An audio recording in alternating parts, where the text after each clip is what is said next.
అయితే నాకు ఎక్కడ ఇబ్బంది అనిపిస్తున్నది అంటే ఇంతమంది నాయకులు, ఇంతమంది పోలీసులు, ఇన్ని విచారణ సంస్థలు, ఇవాళ ఉదయం పేపర్లో కూడా చూసిన ఈ విచారణకి దాదాపుగా 5 నుంచి 10 కోట్ల రూపాయలు ఖర్చు అవుతుంది అని ఇవాళ ఉదయమే పేపర్లో చూసిన. అందుకే ముఖ్యమంత్రి రేవంత్ రెడ్డికి నేను ఒక మాట చెప్పదలుచుకున్నాను. రేవంత్ రెడ్డి గారు, మీరు మీ కక్ష సాధింపు చర్యల్లో భాగంగా మీ మీద ఏసీబీ కేసు ఉన్నది కాబట్టి నా మీద ఏసీబీ కేసు బనాయించినావు, నీ మీద ఈడీ కేసు అయింది కాబట్టి నా మీద ఈడీ కేసు పెట్టినావు. ఏం ఇబ్బంది లేదు, నువ్వంటే దొరికినోనివి, నేనంటే నిజాయితీ పరుణ్ణి, ధైర్యం ఉన్నాను కాబట్టి ఎదుర్కొంటా. కానీ ఈ 5 కోట్లు 10 కోట్లు ప్రజాధనం ఏదైతే వృధా అవుతున్నదో ఆ 10 కోట్ల రూపాయలతో బ్రహ్మాండంగా ఇంకొక 500 మంది రైతులకు రుణమాఫీ చేయొచ్చు. ఆ 10 కోట్ల రూపాయలతో దాదాపు 2500 మంది పెద్ద మనుషులకు పెన్షన్లు ఇవ్వచ్చు.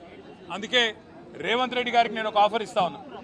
రేవంత్ రెడ్డి గారు, నీకు నిజాయితీ ఉంటే, నీకు ధైర్యం ఉంటే ఒక పని చేద్దాం. నేను తయారుగా ఉన్నా, నువ్వు ముందుకు రా, జడ్జి గారు ముందు కూర్చుందాం.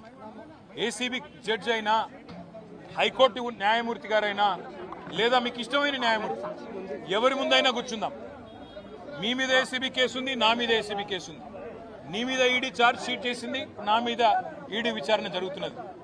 మీరు మొత్తం ఈ టీవీలు అన్నీ ఉన్నాయి కదా, మొత్తం మీడియా ఉంది కదా, లైవ్ టీవీ పెట్టండి.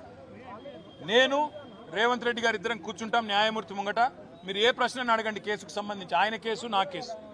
ఇద్దరికి లై డిటెక్టర్ పరీక్ష పెట్టండి, ఇద్దరికి కూడా లై డిటెక్టర్ పరీక్ష పెట్టండి.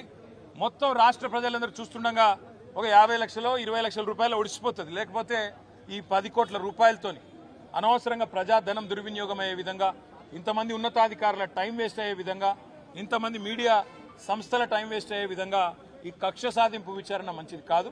నేను రెడీగా ఉన్న రేవంత్ రెడ్డి, నీకు ధైర్యం ఉంటే ముందుకు రా.